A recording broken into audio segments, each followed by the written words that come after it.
अरे रानी, ओ रानी, सो रही हो क्या अभी तक? रानी की जेठानी जोर जोर से चिल्ला रही थी घर के आंगन में खड़े होकर। रानी यानी मैं। तभी मैं भागती हुई अपने कमरे से निकली और बोली, दीदी आ गई मैं। जेठानी बोली, रानी, तुम्हारा नाम रानी है, तुम रानी नहीं हो। मैंने तुम्हें रात में ही समझाया था कि सुबह को जल्दी उठ जाना, तुम्हारी मुंह दिखाई की रस्म है। मैंने बोला कि दीदी, रात को नींद ही नहीं आई, जगह नहीं है, और मन में थोड़ा डर था कि सुबह आंख नहीं खुली तो।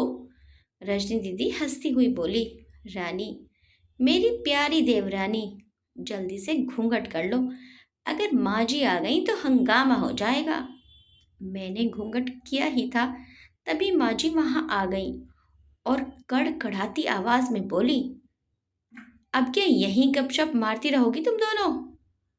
हमने चलना शुरू ही किया था, तभी माँ जी ने रजनी दीदी के कंधे पर हाथ रखा और बोली, पता है ना कहाँ से जाना है और कैसे जाना है? माँ जी ने बोला कि जब भी कोई बड़ा तुम्हारे सामने खड़ा हो तो हमेशा घूंघट में रहना, और कम से कम अपने बड़ों के सामने आना, और बिना घूंघट के तो कभी नहीं।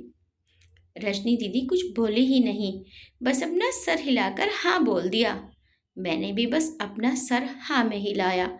माँ जी के जाने के बाद मैंने पूछा, रजनी दीदी, आप तो स्कॉलर हो और इन सब चीज़ों को कैसे निभाते हो?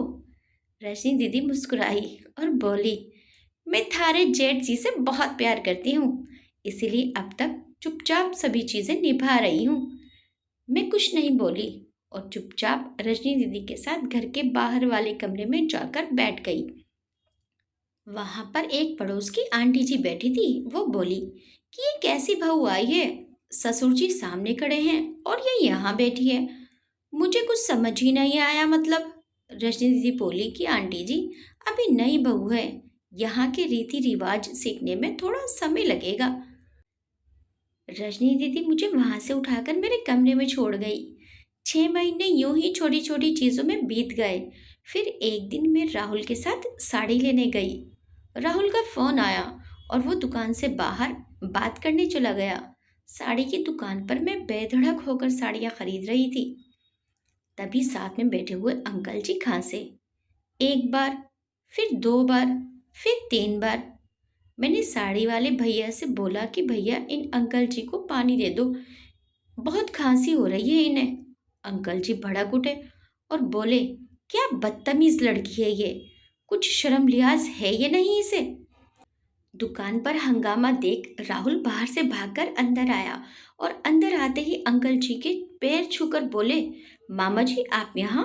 मैं घबरा के दुकान से बाहर निकल आई, एक लंबा घूंघट करके गाड़ी में बैठ गई। राहुल बाहर आया और गाड़ी में बैठकर गाड़ी बहुत तेज चलाने लगा। मैंने धीमी आवाज में बोला, गाड़ी बहुत तेज चला रहे हो, कहीं एक्सीडेंट ना हो जाए। हम घर पहुंचे ही थे, तभी माँ जी जोर जोर से चिल्लाते हुए बाहर आई, देखो आ गई ये रानी साहिबा, खानदान की इज्जत मिट्टी में मिलाकर। तभी रजनी दीदी आई और बोली, माँ जी, मेरी शादी को 6 साल हो गए हैं, मैं अभी तक मामा जी को नहीं जानती, ये कैसे जानेगी? माँ जी जोर से चिल्लाई, देखो कैसे चपड़ चपड़ जबान चल रही है इस रजनी की भी। राहुल सबकी बात काटते हुए बोले कि माँ, ये दोनों सही बोल रही हैं, अगर ये हमेशा घूंघट करके रहती हैं तो ये मामा जी को कैसे पहचानेंगी? और माँ, आज मामा जी के फोन पर तुमने पूरे घर की शांति को भंग कर दिया है। ये वो ही समाज है जिसने सीता मैया पर भी उंगली उठाई थी। पिताजी और जेठ जी ने भी अपना पक्ष राहुल के साथ ही रखा। माँ जी थोड़ी देर सोचने के बाद वापस रजनी दीदी और मेरे पास आई और बोली कि तुम दोनों को अपनी मर्यादा पता है। मुझे उम्मीद है कि तुम कभी भी मेरा सिर शर्म से नहीं झुकने दोगी। हम एक ही परिवार के सदस्य हैं, हमें हमेशा साथ रहना है, अच्छा वक्त हो या बुरा वक्त, हर सदस्य को अपनी मर्यादा पता है। माँ जी ने मुझे और रजनी दीदी को गले लगा लिया। आपके इस कहानी के बारे में क्या विचार हैं, हमें कमेंट करके ज़रूर बताइएगा। वीडियो अच्छी लगी तो वीडियो को लाइक शेयर सब्सक्राइब करना मत भूलिएगा।